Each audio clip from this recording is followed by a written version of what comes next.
Good afternoon, everyone. This is John Shaw, Director of the Paul Simon Public Policy Institute at Southern Illinois University. Thanks for joining another installment of our series, Understanding Our New World. And today we're really delighted to be joined by one of the experts on foreign policy and national security in the U.S. Congress, Congressman Adam Schiff, who's chairman of the House Intelligence Committee.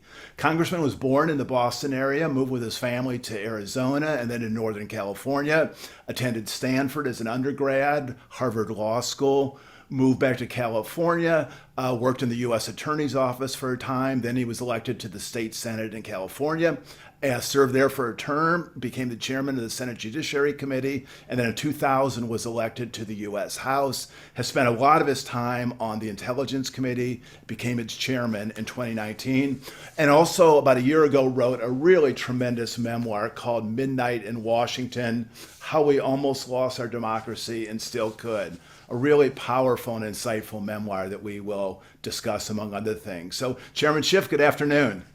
It's great to be with you. Thanks for having me on, John. Great. Well, Chairman, in your book, you talk about your district, the 28th district, and I think I would posit it has to be one of the most interesting districts in the country. Some of its institutions include Paramount Pictures, Disney, Warner Brothers, DreamWorks, Griffith Observatory, and the Jet Propulsion Lab. And I want to read one sentence and then have you tell us a little bit more about the district. You said, I used to brag about how as a state senator I could work on anything under the sun. But in Congress, now representing the Jet Propulsion Lab with rovers on Mars and probes sent out into deep space, I could literally work on issues well beyond the sun. This was an enticement and an exhilaration, but also a trap. If you try to do too much or spread yourself too thin, you could end up accomplishing nothing, no matter how long you're privileged to serve in Congress. So first of all, tell us a little bit about your district beyond what I mentioned, and then also how that has shaped your service in Congress. Well, every member of Congress thinks they have the best district in the country, but only one of them is right, and that happens to be me. I have a wonderfully interesting, diverse district, diverse in every way, ethnically, demographically, and in terms of institutions.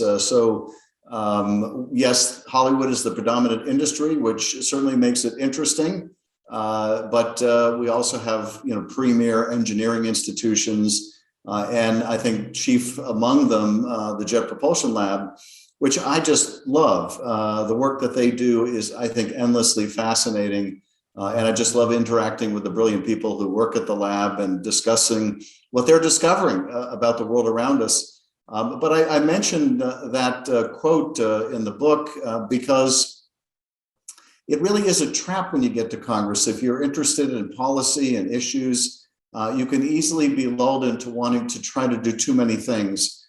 It's a big place. And one of the realizations I had after being here for about a year was that unless you decided, okay, here's an area where I really feel I can add value, and you try to develop an expertise in that area, you could end up not making much of an impact for your constituents or in terms of the institution. And I chose to focus on national security, which many in my party, it wasn't their top focus. They were interested and concerned about it, but other issues had driven them to Congress. And I thought here was a role that I could play where I could add value in the House. And that's what helped me gravitate to that area. And you co-founded the Democratic Study Group on National Security, which was important. But in your book, you also talk about one of these sort of fortuitous moments in life where you were actually in a ceremonial room off the House chamber. You bumped into Speaker Pelosi. She said, "Oh, I've been looking for you." You said, "Oh my gosh, what did I do wrong?" And she wanted you to serve on a special panel looking at the CIA's interrogation tapes. You served on that panel, which led to interest in and an invitation to serve on the House Intelligence Committee. So it's interesting how a sort of fortuitous exchange and one assignment led to another assignment, which really profoundly shaped your career. Oh, it's so true. And, it's I think, a lot like life in general, where these happenstance things end up having huge consequences on your direction, your life, your career. In this case, the speaker wanting, as the intelligence panel, at that time it was called the Select Intelligence Oversight Panel, which was a post 9/11 commission recommendation, or at least the outcome of the 9/11 committee recommendations about how do we solve the stovepiping within the intelligence community, which led us not to see all the threats prior to 9/11. There was a need to investigate the CIA's destruction of their interrogation tapes, essentially the torture tapes. And she wanted someone with investigative experience to serve on that panel. And I remember she stopped me and said, "Have you ever thought about this? And, would you think about this? You don't have to answer right now, but let me know if you'd be interested in serving." And my response to her was, "I've just thought about it," and the answer is yes. So I didn't need much time to go home and study the question. And, in that interaction, like in so many other, frankly, key points in my career, Speaker Pelosi was a huge influence. She was one of the people years before that who really encouraged me to run for Congress. And so I owe a lot to her mentorship over the years. Well, the House Intelligence Committee oversees a sprawling intelligence apparatus. I think there's something like 18 agencies, 9 of which are located in the Defense Department, includes agencies that we are familiar with and probably many that we are not. I was looking at the Congressional Research Service. They said the annual budget for the intelligence community is about $85 billion. So tell us mechanically, a little bit about your committee, how it works, and how you oversee these entities that have sort of go out of their way not to be learned very much about. Yeah, it's a great question.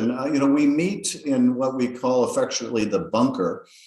It's a classified space called a SCIF, a sensitive compartmentalized information facility below the Capitol. And basically, we have closed hearings with the intelligence community.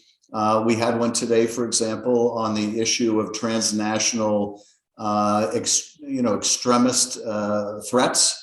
So that is the international dimension of white nationalism and that threat of domestic terror as well as international component to that.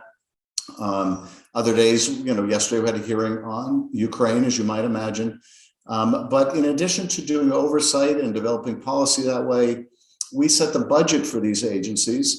We make sure that they operate within the law, that they protect people's privacy. So we oversee the NSA, for example, that does electronic surveillance, the CIA, which does both electronic and human intelligence, as well as other agencies that do imagery intelligence. And most of that work product is rolled into an annual intelligence authorization bill. It historically has been a fairly nonpartisan committee. Happily, I can tell you again today, it's becoming again a nonpartisan committee. During the Trump years, when Trump badly politicized the intelligence agencies, and of course we had to investigate a lot of the former president's misconduct, it was a very different environment on the committee. But happily getting back to the sense of comity that we've enjoyed historically. I've been reading a book by Amy Ziegert, who is a intelligence expert at Stanford and at the Hoover Institute, and she made an interesting point. She just said that whereas many members of Congress have kind of are not that familiar with the military, have not served in the military. This is particularly true with intelligence. And she said in 2020, just 18 of the 535 members in Congress had worked for an intelligence agency. And she also goes further to talk about how so much of what the public knows, and even frankly lawmakers, is based on what she calls spytainment, which is these sort of thrillers we see on TV and Netflix. And she said, of course they're fun, but she said they have there's a distorting element in which the public sees these agencies is more powerful, more capable, and maybe even more unmonitored and untethered than they really are. Could you talk about that? Yeah, in fact, I just got together with Amy a couple of months ago to discuss some of the issues she writes about. I think that, well, first of all, the number of people within the intelligence community who now serve in Congress is probably a high watermark. So it was a lot less in the past. I think that part of the reason why those numbers have gone up is that in the last couple decades, concerns over our national security and our democracy have led a lot of patriotic people within the IC to run for Congress. But she's right. There's a lot of kind of public misconception about the intelligence community to the point where it develops a lot of paranoia that the U.S. intelligence agencies are listening in on everybody's conversations, which is not true. But you know who else seems to be, I think misled, although I don't think by the movies, is Vladimir Putin. Putin, I think, blames the intelligence community for the color revolutions that have gone on around the world. In his view, he sees the hidden hand of the CIA behind the Arab Spring, behind the Orange Revolution in Ukraine, the Revolution of Dignity, behind the Green Revolution in Lebanon. Pretty much anywhere you look, he sees the work of the U.S. intelligence community. I feel like telling the intelligence community, congratulations, you're much more omnipotent than I would have imagined. The reality is much more modest than that, and they have an important role to play. I think actually you can see some of the best use of intelligence in the run-up to the war in Ukraine, where their assessments were spot on about what Russia was planning. And the fact that they were so spot on and that the president was able to disclose that intelligence in advance of the war, I think stripped bare the nakedness of Putin's aggression and helped us build support for those really powerful sanctions in record speed. So the intelligence agencies can play a key role in our national defense. We do need to keep scrutinizing them to make sure that they operate as they're supposed to keep us safe, but also to keep us private, keep our private lives private. And that's really the goal of our committee. Well, you mentioned you have a lot of closed hearings, but you had really a remarkable open hearing in early March, the annual Worldwide Threats hearing, and it's chilling hearing every year to see just the really remarkable threats that are building across the world. This year's hearing focused a lot on Ukraine, and I was particularly struck by an exchange you had with the CIA director, Bill Burns, who towards the end you said, well, so we're talking about Russia and Ukraine. You say, how is this going to end? And Burns, who's always well prepared, said, that's the core question. We really don't know. Putin does not seem to have a sustainable political endgame, but his history is doubling down. Pull back and tell us, how do you think, give us an assessment of where you think things are now with Ukraine and Russia. Well, I'll tell you that question, how does this supposed to end? I've been asking in one form or another at just about every briefing we've had since prior to the war, and the answers in private mirror the answer he gave us in public, which is no one really knows how this is supposed to end. And I think in part it's because Putin's plans were built on a tragic miscalculation that if not greeted as liberators, Ukrainians would not resist, and certainly wouldn't resist with the kind of ferocity we have seen them resist. And I think Putin also overestimated the competence of his own military, underestimated the ability of NATO and the United States and our allies to get our act together in terms of sanctions, underestimated the weapons that we would be willing to provide to Ukraine. And so because the war was built on such profound miscalculations, and the CIA is right that he would double down in the face of obstacles, has meant that he has doubled down. And that doubling down has taken the form of more and more indiscriminate bombing.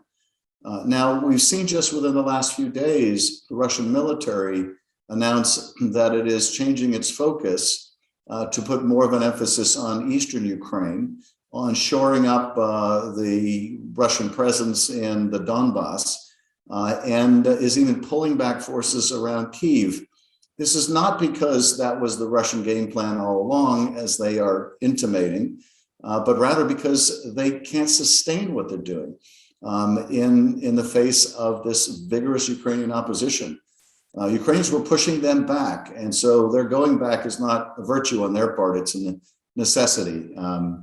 Nevertheless, Putin has staked so much on this, it's still difficult to see how he backs down. And I think what we need to do is more of what we've been doing, which is continue to supply new and additional capabilities, military capabilities to Ukraine, support them economically and with humanitarian assistance until the Russian people themselves begin to turn on this war. And Putin begins to fear that if he persists, it could mean the end of his regime.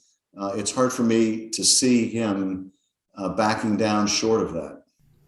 I saw Leon Panetta on TV recently saying that his view was that the longer this conflict goes on, the more likely it is that Russia will lose. I think what he meant by lose was withdraw from most of Ukraine. Is that but at the same time, we're seeing Putin just hammering these cities and these innocent civilians. I mean, is that sort of the dynamic that the longer this plays out, the more likely that Putin will eventually have to retreat? I think that's true. Part of Putin's calculation is this could be done swiftly.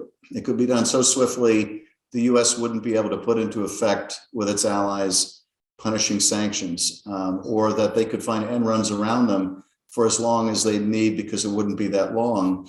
I think this was the calculus of some of the other countries too, like China.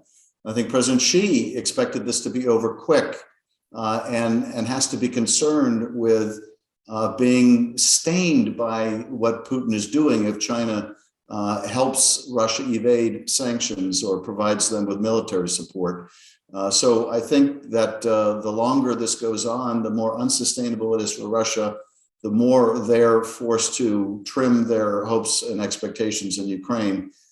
The terrible tragedy of that, of course, is the longer this goes on, the more Ukrainians are dying. And so it's hard to, on the one hand, hope that this goes on because it means Russia's failing when it going on means more and more loss of Ukrainian life. Your intelligence committee sent a letter to the intelligence community. I think it was last week. It was a bipartisan letter, and it called on the intelligence community to continue to work hard to help the Ukrainian, giving information as best they can, but also to do some very careful investigation about potential war crimes. Tell us a little bit about the genesis of that letter and what issues you're trying to get the intelligence community to focus on. Well, I'm really proud of the role that the intelligence community has played in helping Ukraine and helping the United States and our allies, not just by previewing what Putin's intentions were, but also by previewing that when the Russians talk about Ukraine and chemical and biological weapons, when the Russians push out propaganda about a Ukrainian weapons program, what it really means is the Russians are contemplating using those weapons themselves. And they're trying to establish a pretext. Calling them out on it makes it more difficult for them to do it and more transparent if they do it. Similarly, calling out China and saying, we know Russia is appealing to you for weapons, and if you provide them or help them evade sanctions, you will not do so anonymously. You will be exposed and you will carry the taint. I think that's very important. And one other area where I think the intel community can be helpful, and this is the subject of that letter, is by helping to document war crimes that Russia is committing in Ukraine, so that when this is all over, there is a reckoning, whether it's in an international tribunal or in some other form, so that those who have deliberately killed civilians in Ukraine are held to account. Well, in your book, one of the characters is a gentleman that we first learned about, most of us Americans, in 2019, President Zelensky. And it was in a very different context. He was seeking military aid from the United States. Congress had authorized that aid, and President Trump was effectively blocking it until Zelensky went forward with some investigations of the Biden family, et cetera. Zelensky, I mean, you remind us in the book that, initially he was something of a, he was obviously had a background in entertainment. He, initially was actually flattering President Trump, saying he actually had modeled his campaign after the Trumps. But Zelensky has grown into a major world figure. I mean, tell us about that transformation as you see it. Well, you're absolutely right. And I'm glad that the world gets to see this person, Zelensky, who the president of the United States, Donald Trump, was trying to shake down. And what people need to know is at the time that Donald Trump withheld $400 million worth of military aid for Ukraine, including these Javelin anti-tank missiles. Ukraine was even then in a shooting war with Russia. This massive invasion started a few months ago, but the long simmering war started years ago. And so Ukrainians then were fighting and dying every week. So it wasn't like they didn't need it then. They needed those weapons. And Donald Trump was secretly withholding them, trying to extort this new president, this comedian turned president, into helping him cheat in the election by smearing Joe Biden. And imagine, Zelensky at that point had been only in office for a matter of months. And his first interaction with the United States is having the president of the United States trying to shake him down. You can just imagine whether he was concluding, so is this what the United States is all about? Is this how world affairs really works? It is how Putin works, but it was not how the United States worked. And it really is just so galling that was his first impression of the president of the United States. More than that, though, and this is the tie to the present, what Donald Trump did told Vladimir Putin that we didn't care about Ukraine. We didn't care about its people, its democratic aspirations, none of that. That Ukraine we consider basically just a political plaything to be used and leveraged in a campaign. And that, I think, was part of the encouragement for what Putin is doing now. I think Putin understood that as long as Trump was the leader of the Republican Party, which he is to this day, that if he were to invade Ukraine, he could count on Donald Trump to continue to praise him and to use the occasion to attack Biden, which of course is exactly what Donald Trump did. Now, I do think that Putin miscalculated the degree to which Democrats and Republicans in Congress would unite around these punishing sanctions and weapons for Ukraine. So that was a profound miscalculation. The rest of the GOP, or much of it anyway, has not gone along with Trump's continuing idolatry towards Vladimir Putin. But that early chapter did have a significant impact on the present. And I'm sorry, you had another part of that question as well. Well, I think you've answered just sort of the way Zelensky has grown into a major figure under, obviously astonishing adversity. But, we've all seen the video of his awkward appearance with Trump, and then to just see how he has been transformed is really quite startling. It is incredible. And here again was a miscalculation by Putin, who believed that Zelensky was weak and never imagined that he would display the leadership and courage that he has. I think Putin expected he would be Ashraf Ghani, the former Afghan president who fled. And had Zelensky done that, had he left Kyiv and not shown that kind of courage to the Ukrainian people, not inspired them to fight, it could have been a very different story in Ukraine. Part of the Russian plan was to topple that government and install a puppet regime. Well, there's no chance of that happening now, and Zelensky deserves enormous credit. Well, your book chronicles in riveting detail the impeachment of the first impeachment of President Trump, carefully drawn the whole sequence of events. But I want to read a sentence or two from your summation speech to the Senate in February of 2020. So it's about 9 months before the election. And you say, now you may be asking, how much damage can President Trump really do in the next several months until the election? A lot of damage. Then you go on to say, what are the odds, if left in office, that he will continue to try to cheat? I will tell you, 100%, not 5%, not 10% or even 50%, but 100%. Given a little bit of time and perspective, how do you now see the impeachment drama that you were such a central figure in?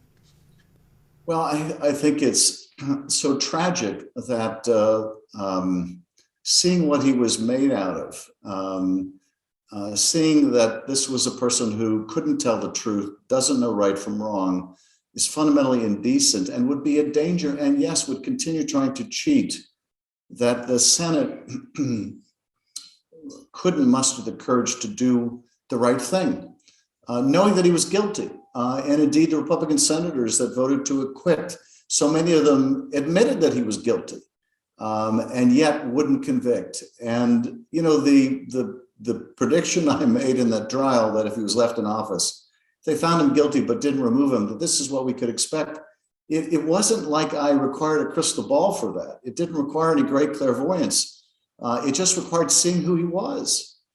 It was the day after Bob Mueller testified, the day after Donald Trump thought he had escaped accountability for his Russia misconduct, for inviting Russia to help him in the 2016 election, for making use of Russian help and then lying about it and covering it up. Remember, Trump's own campaign manager was secretly meeting with Russian intelligence, giving them polling data while they were running a social media campaign to elect Donald Trump, and then covering up and lying about it. It was the day after Mueller testified, and Donald Trump believed he had been able to escape the jailer, that he was on the phone with Zelensky trying to extort a different country into helping him. And so the idea that if he was not held accountable for the Ukraine misconduct, that it wouldn't lead to even worse misconduct was, you know, contradictory to everything we'd seen of him. And so I look back on that as a moment in time when, had the Senate lived up to its oath of office, we might have avoided a bloody insurrection that was headed our way. Well, your book has an utterly riveting account of the day of January 6th and what it was like to be at ground zero as the insurrection unfolded. And you describe it vividly, but then you write, looking back on these events, I am struck not only by the inevitability of the violent insurrection, but how perilously close Trump came to overthrowing the American government, and remaining in office without the benefit of being elected. We came so close to losing our democracy, so very, very close. Talk about that. There were multiple lines of effort to overturn the election. January 6th was just the violent culmination of those efforts. So those efforts included trying to suborn the Justice Department, to decapitate its leadership, and install someone who would promulgate false claims of massive fraud, who would urge the states not to send slates of electors. It involved 60 bogus lawsuits all over the country. It involved the creation of fake certificates of electors. It involved the former president on the phone with the Secretary of State in Georgia, as well as other elected officials around the country. In the case of Georgia, trying to get that elected official to fine 11,780 votes that didn't exist. And it involved trying to pressure the Vice President of the United States to ignore his constitutional duty and essentially declare Trump the winner. It also involved an effort that ran straight through the House of Representatives to get Republican House members to vote to overturn the election. And this is what I'm alluding to, which is all of those efforts came perilously close to success. They all failed, but they all came so close. And the tragedy of the time between then and now, between January 6th and now, is that even after the Republican Party saw the terrible end to which Trump and Trumpism had brought us, to the point of a violent attack on our Capitol, even then they refused to repudiate him. Even now, they're using that big lie about fraud in the last election to usher in a whole new generation of Jim Crow laws and to strip independent elections officials of their duties and give them over to partisans. The lesson they seem to have learned from that failed insurrection is that next time, if they couldn't have a Secretary of State in Georgia, for example, who would find those thousands of votes that didn't exist, they want to make sure they have someone in that position next time who will. And this is how democracies come to an end. It's not always by violent means. More often, it's by using the instruments of democracy to tear down democracy itself. And so I wrote this book as a sounding of the alarm. But also, I wrote this because while there had been a lot written about what happened in the White House during the Trump years, there hadn't been much written about what happened in Congress. But for so many of my colleagues enabling the former president. He could not have done any of these things. The historian Robert Carroll once wrote that power doesn't corrupt as much as it reveals. It doesn't always reveal us for a best, but it says a lot about who we are. And power revealed a lot about people I served with who turned out not to believe in any of the things they said they believed in so much as their own power or ambition. Well, you in the book, you offer a really challenging a challenge to all of us. You say that we are in trouble is undeniable, that this trouble is of our own making, even if it is being stoked by our adversaries overseas, is also undeniable. Democracy is hard. Civilization is not inevitable. Our present circumstances are desperate, but we do not have the luxury of despair. American history gives us good reason to be hopeful, for it demonstrates an almost endless capacity for renewal. So I think for a lot of people, we're asking, so what have we as a country done since January 6th to fortify our democracy?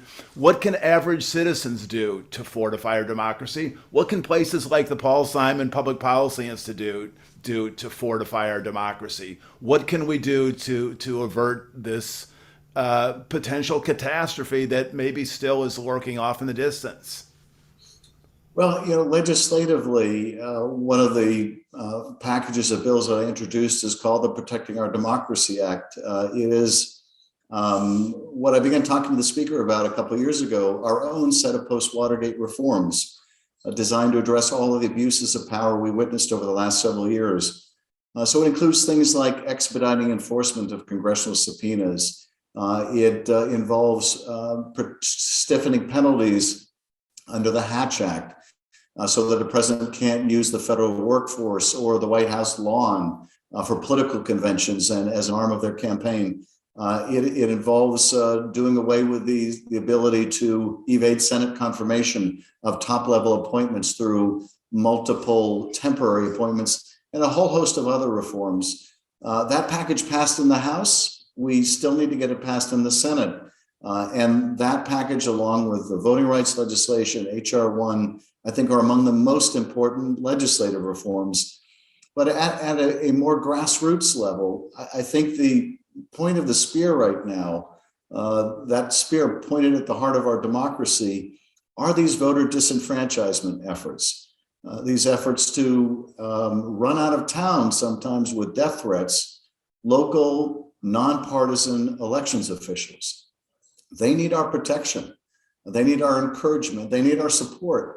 And we need to fight these efforts to turn people away from the polls, and particularly and insidiously, people of color are being turned away deliberately. And so where new obstacles have been enacted at the state level to make it harder for people to vote, we have to arm those people with good information about how they can overcome those difficulties and make sure that their vote is cast and that their vote is counted. I think those are among the most important things we can do. But then I also feel there really needs to be a national movement in support of our democracy and a reawakening of the importance of democracy. As we watch those images from Ukraine, one stands out to me of this older Ukrainian man throwing himself in front of a Russian tank. And the tank stops and then lurches forward again and stops again. And I just marvel at the courage of this man to do that, this Ukrainian man, to throw himself in front of the tank. I ask myself, what are we willing to do here at home to defend our democracy? And the answer is so much easier by comparison, but nonetheless vitally important, because our democracy is also at risk, not from Russian tanks directly, but from within, which makes it in a way every bit as insidious. And so I think we all have a role to play, and each of us may be a bit of a different role, but in pushing back against this flirtation with authoritarianism in one of America's two great parties. We have a couple questions emailed in. And the first one, Chairman Schiff, it comes from James and Wilmette, who wants to know about the relationship between the House Intelligence Committee and the Senate Intelligence Committee. What are the similarities? What are the differences? How do you work together in carrying out your responsibilities? It's a great question. We work together very closely. That intelligence authorization bill that I mentioned earlier, the product of both of our committees, we produce it separately, but it's the product of years worth of work in each committee. Those bills are then reconciled with each other and hopefully successfully passed on the House or Senate floor, both floors really. That requires us to work together to essentially get to four-corner agreement is what we call it, where the chair and ranking member, Democrat and Republican in both houses, needs to come to agreement on the same exact terms. And we've been able to do that. So each committee has a slightly different personality. Over the Trump years, it was much more internecine warfare within the House Intelligence Committee. The Senate Intelligence Committee maintained, I think, a little bit more decorum. At the same time, we were able to conduct important investigations that the Senate wasn't able to do. And so I think we each have a slightly different role to play depending on the circumstances. But from an intel perspective, the most important role is getting those annual oversight bills done and funding bills done, and we work very closely on those. John from Bloomington asks about your work on the January 6th committee, wants to know if there'll be public hearings this summer, if there'll be legislation coming from it, and if there will be a final report, and if so, roughly when. Yes to all of those things. We expect very high profile, I would imagine, likely primetime hearings beginning in May and a whole series of them. We will also be producing one report or multiple reports. My guess is that we'll probably introduce a more general for the public consumption report sooner. It'll be after the conclusion of the hearings at some point, and then perhaps a more detailed report with a classified annex thereafter. We're learning an awful lot. We've interviewed hundreds of people. We've obtained thousands and thousands of documents. We've been very successful in court. And significantly, one of those court successes came out of California recently, in which a federal judge ordered the production of materials because finding that they were not privileged because they indicated that the former president and others may have engaged in a crime, which is a pretty significant ruling by a federal judge. So we will be doing all the above and as expeditiously as possible. You've mentioned, excuse me, early a reference to Nancy Pelosi, Speaker Pelosi, and in your book you describe her in really, very admiring terms as someone who's strategic and smart and savvy, and you even tell a wonderful story or an interesting story where during the course of the first impeachment there was some disagreement about whether there'd be one lead manager or two, and she said her comment was, one good general is better than two great generals. And then she turned to you and said, not that you're not a great general. But so talk a little bit about Nancy Pelosi. I mean, her public image is somewhat oftentimes caricatured, but tell us about what it's like to work with Nancy Pelosi. Well, she's a remarkable figure. And I think when I first got to Congress, I used to lament. And by the way, this is a soft drink. It only looks like a beer. I used to lament that I wasn't here to serve with Tip O'Neill, the legendary Tip O'Neill. But then after getting to serve with Speaker Nancy Pelosi, I thought, people who come after me are going to lament they didn't get a chance to work with the great Speaker Pelosi. She is brilliant and indefatigable. To keep our very diverse caucus together requires a Herculean effort, which I'm not sure anyone could accomplish except her. She's been quite amazing that way. But what people may not know or have a sense of is she's also very funny. She has a great sense of humor. And I recall also a couple of anecdotes in the book. One, when she had asked me to be the lead manager and others were lobbying her because they wanted to be one of the managers on the team. And after one of our caucus meetings, we stayed after the whole 200 plus members left the room. So it was just the speaker and I and 220 empty seats. And she said, look at all those seats. Every single one of those members sitting in them has asked me to be a manager in the impeachment. And, she will make those observations from time to time. I remember doing a press conference with her during the impeachment, and I was calling, and I write about this in the book, I was calling Mike Pompeo on the carpet because he was withholding State Department witnesses during the Ukraine investigation. This was before Marie Yovanovitch basically was the first through the breach and showed these other career civil servants they too could have the courage to do the right thing. But I was worried at that time that Pompeo might be successful in stonewalling us. And Pelosi and I had a press conference where I raised this point. At the time, the president was meeting with President Trump was meeting with the president, I think, of Norway, and apparently had the TV on, and he was watching this presser, and he was just fuming. And he started to essentially live tweet, and he tweeted that Adam Schiff couldn't hold Mike Pompeo's jockstrap. And I could only imagine what the president of Norway thought about this. And after the presser, we go back into the little green room, the speaker, myself, and a couple of our staff. And one of the speaker's staff starts to read her these presidential tweets and reads that particular tweet. And the speaker looks at me and she says, "You really are in his head." She was all too right about that. Chairman Schiff, you write also your book wonderfully about your family, your wife, Eve, who seems a remarkable person. You have a son and daughter, and your dad seems to be just a wonderful person, vibrant, alive, a very staunch defender of his son.